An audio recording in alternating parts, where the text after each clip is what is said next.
Hey guys, welcome back to a brand new video on the channel. Now in this video, I am going to be covering, first of all, my portfolio, and secondly, the yield farming portfolio, and secondly, going to cover how you can actually make money during the bear market. Right now, I guess we are still technically in a bear market, right? So let's go ahead and cover that. So let's first of all take a look at the portfolio. So I added an additional 2.5K yesterday.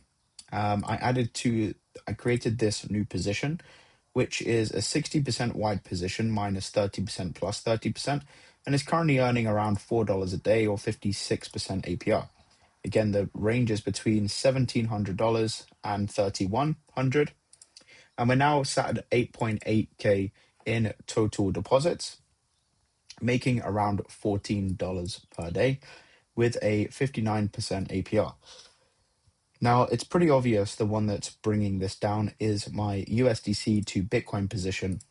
And as you can see, this is between 52K and 86K Bitcoin. So yeah, you can see it's currently at a 30% APR. It's got around $25 in unclaimed rewards. But this APR is obviously bringing down the rest of the portfolio's overall APR because it's about 50% of what these are, right?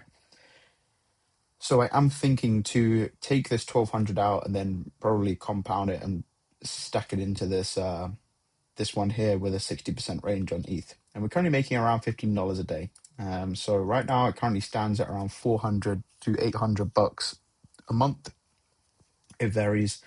These APRs are anywhere from sort of 60%, low 60s to sort of high 70s. It kind of just fluctuates. So how you can make money in this market. Now, of course, we are currently the market is down in the past 24 hours. But obviously, we're up in the past week, blah, blah, blah. So how can you make money? Well, there's two ways you can do this. Okay. If you've taken profits in the bull market and you're sitting on stables, then we can deploy that so that you can start generating some cash flow. Or if you're still sat on blue chips, let's say you have some ETH for Bitcoin, for example, or Ethereum sat around, then also we can take advantage of those. So the first thing we want to do is take a look to see which pool we want to deploy capital into. Okay, and for those of you that aren't sort of familiar with yield farming, essentially all we're doing here is providing capital to liquidity pools. So these pools that I'm in are on Uniswap or Monad. Okay, so if you go and you want to swap ETH for USDC or USDC for ETH or Monad, you pay a fee for that, right? Uniswap charges a fee. And the fees that are collected go to these liquidity providers. So every time there's a swap on Uniswap between these two assets, we essentially get a chunk of that. That's where you can see these monthly rewards come from. And this earned fees is real yield, a real world asset, real world products. It's people swapping assets and we're essentially collecting those. We are providing the liquidity for people to do those swaps. So that is essentially what yield farming is in the basis of it. But first things first, if you have stables to deploy, we have to obviously choose what assets we are going to provide liquidity to. Now, my sort of suggestions, of course, I'm not a financial advisor, always do your own research. But my suggestion, I have seen the best paying positions are long-term stable anyway, the USDC and ETH. It's the most active. It usually has typically the most volume on chain. So those are obviously where the bulk of my positions are in USDC and ETH, and will continue to be just because they have the highest APR. Now you can do a couple of things. You can either do a very, very tight range. Now, if I were to rebalance this position, as you can see, this is currently a 50% width, minus 25 plus 25. If I were to rebalance this, and let's say we do this with minus 5 and plus 5, you can see my APR is going to be 320%. So I'm basically going to be making, over almost 1% per day. However, this means that the position, I'm only going to be earning those fees between $2,100 and $2,300. So this obviously isn't very good because when this comes out of range, which it probably will do multiple times per day, is literally a $200 range there for ETH. So you want to do wider. Now, some people obviously do like, 20%. I don't like to do anything less than 30% ranges just because, you've got a little bit of leeway here, between 1900 and 25. Still fairly tight range here. So my positions are minimum 50% minus 25 on the lower side. Okay. And then plus 25 on the upper side. The reason that APR drops is because in each sort of different band here, your liquidity is spread thin. Now, I use something called VFAT, which just is essentially a tracker. It kind of just tracks your positions, and it's almost like an aggregator where you can manage all of your positions through it as well. But you can see they added this new feature where, I don't know if you can see it on my screen, but when you hover over a certain price, when you're going to open a new pool, there's it's in tiny font, but it actually says the amount of liquidity that's in that price range. So this essentially, what this means is when you supply, let's say you supply $1,000 into one of these positions as a test pool, well, your $1,000 is going to be spread between this entire range here. So that's why the wider you go, the less API you get. However, this long term is actually a better strategy for you in terms of mitigating impermanent loss and also being in range and earning fees for longer. This is kind of, you kind of have to look at this as like not a sprint, it's a marathon. And obviously, when you're running marathons, you're not going the highest pace, right? But you're going for a longer distance. So that is what we want to do here with these liquidity pools is a wider range. Yes, you're going to suffer from less APR in the meantime, but it means you're going to be in range longer. And look, this is currently making so about 4 to 5% per month, 60% a year, right? 5% a month returns. Where else are you going to get that on an investment, a cash flowing investment? So that is why we want to do larger pools. Now, how do you find these? So my framework for finding these positions is, first of all, let's see, okay, where are we going to provide liquidity? Let's say you want to do ETH and USDC. Well, now, if you're on VFAT, you have to find these positions. So why don't you just go into the one that has the highest APR? For example, this one here. Okay, this is going to get us 500% APR here, 15% range. Well, first of all, the width is too low, and also the liquidity is really small in this position. As you can see, there's only $143,000 of TVL in here. So what I like to do is I like to do a minimum, absolute minimum of 500K is ideal.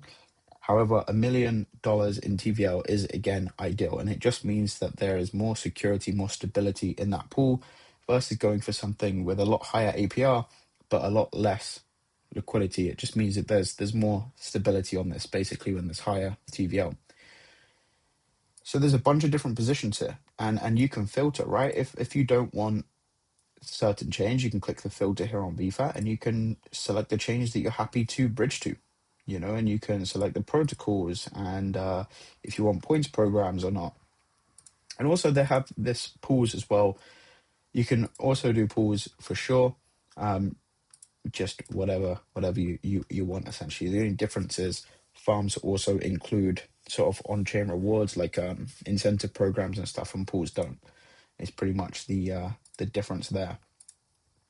Okay, this is a pretty decent example. This pool here over on, yep, it's this one here, USDC and ETH on Uniswap.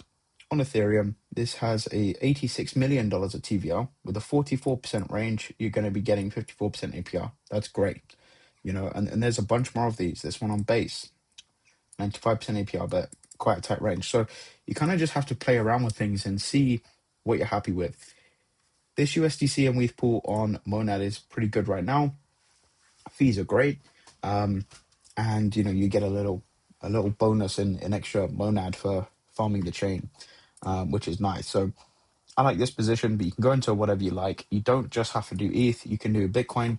However, what I will say with Bitcoin pools is that there typically is lower APRs on Bitcoin just because there isn't as much volume on chain for Bitcoin. Of course, there is some, but not as much, right? And then you can play around with the width as well and see what you like. So yeah, that is pretty much how to make money in the bear market. We are basically facilitating trades. Is that a word? Yeah, facilitating trades on DEXs. So we are the liquidity providers. And this is the method that you can make a ton of cash flow from. And then you can either use this cash flow to reinvest back into them, you can buy assets and then go ahead. Let's say you're making $400 a month, right? Which this current portfolio is. I could take that $400, I could go ahead and buy Bitcoin with it. I could then go and supply it on Aave, borrow against that, and then continue the flywheel. Now, if you do have assets on chain or you do have assets that you're holding, you don't have stables, then the next thing is to potentially supply them. Now, you can go onto a lending platform such as Aave, Morpho, Extra Finance. Like there's a bunch of these platforms that you can lend your assets out to. So if you have a bag of Bitcoin, for example, you can go and supply that Bitcoin on one of these lending platforms, and you can borrow around 30 to 40% of the value of that Bitcoin in stable coins to then deploy into these. Of course, you will technically have a loan, but that is a sort of, you've got a loan and you need to watch your liquidation risk and your health value because you need to watch that LTV, otherwise you could get liquidated. So don't borrow like 80% of what you've supplied. 30 to 40% is okay because it means, if it's Bitcoin, for example, you can sort of withstand a 30 to 40% drop and be okay.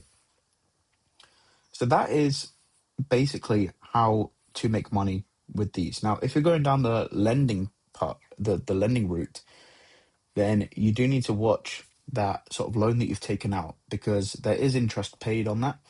Now, there's not set payment plans. You can go in there and repay it whenever you like. You can take the $420, again, that I'm making here and go and chip away at that loan.